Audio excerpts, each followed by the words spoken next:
Make sure you get this procedure down pat because you're going to have to pull the hose off your gun.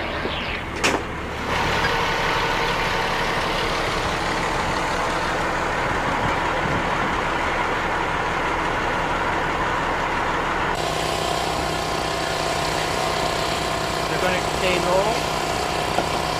As we know, heat rising, so it's going to go to the top, so the lower to the ground as you get, the more cooler the air.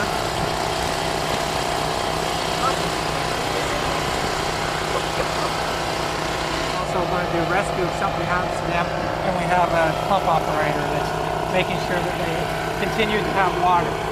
So if we didn't have those four, we would not be able to do that kind of entry under WorkSafe BC regulations.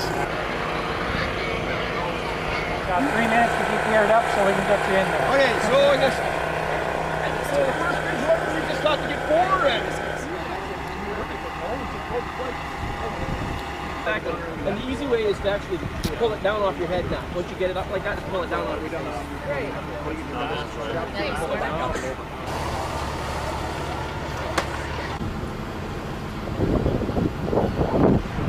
You ready to go in there, Elizabeth? I don't know. I mean, I know it's just water vapor, but it's kind of scary. And this gear is really heavy, and I'm really hot right now. I don't know how they would, with all of this gear being this hot, and then to walk into a fire. How they don't just pass out from heat exhaustion. I don't get it.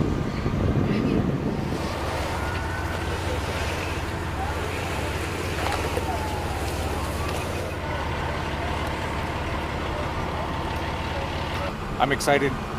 Team Ryan, Team Elizabeth. The question is, are you comfortable with following me into a burning building? That's the question you have to ask yourself. We'll get back to you on that one. Yeah. Well, Elizabeth, we survived. You were the hero. You saved the guy. I was just trying to get myself out. To be fair, I kind of dropped him down the stairs, but he was unconscious anyway, so it's all right. And Julie, you look just like a firefighter. How did you do? We did okay. We found a person unconscious and we brought him out and saved the hose. We didn't save the hose. No, left the hose behind.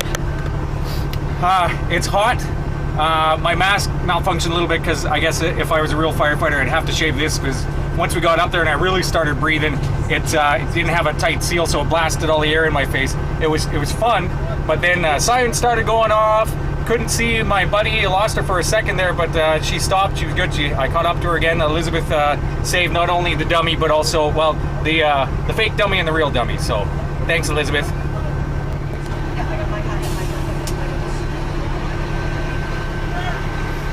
And like you said, Ryan, that's exactly what you're talking about. Was when you're feeling the wall, you want to stay in contact with the wall. You want to have that hand always moving, because if you don't have the hand moving, you can be touching the bottom. And all you get is the first little riser of the step and think it's the wall. So that you feel up, there's a void there also.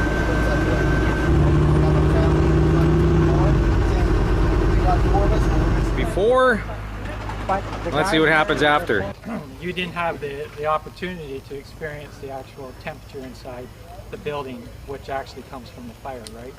And I think I mentioned to a couple of you that the temperatures can range anywhere from 200 degrees Fahrenheit, 300 degrees Fahrenheit, up to 11 to 1200 degrees Fahrenheit in there. Your gear will probably keep you protected up to about 700 degrees Fahrenheit, and then stuff starts to melt, like your helmet will start to melt, your gear will start giving you some thermal burns inside.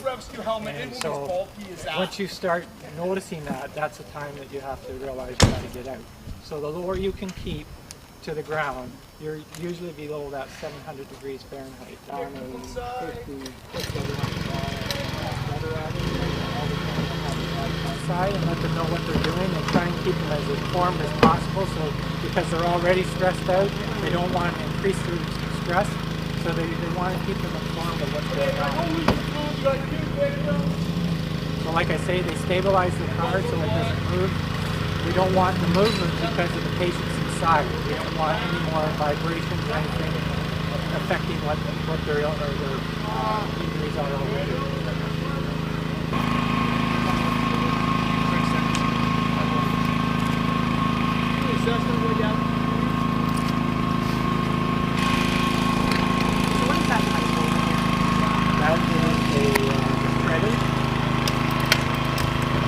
cutter and the shredder, and then we have a couple of combinations of the cutter and the shredder, but they're not as powerful.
Put them in there. And never try to stop the jaws. If you want to start twisting a little bit, you have to let it go. Yep. Chop that off first. Yeah, right there. Try that. See if we can get it there. You got some metal. Yep. Keep going a little bit. Keep going.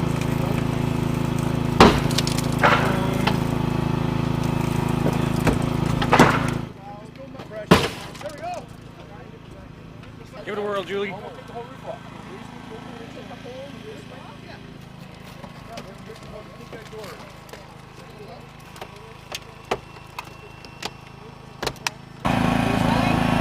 Ryan. Right there, turn a little bit. Bump right off. Okay, so I'm going to go right. Yep. Really want to just hold that? Yeah, just sort of back in. Yep. Poor little cake cars. So any questions or anything like that you guys had, or? I don't know, that was the fun part. After working in the smokehouse, it was nice to get out and just be destructive.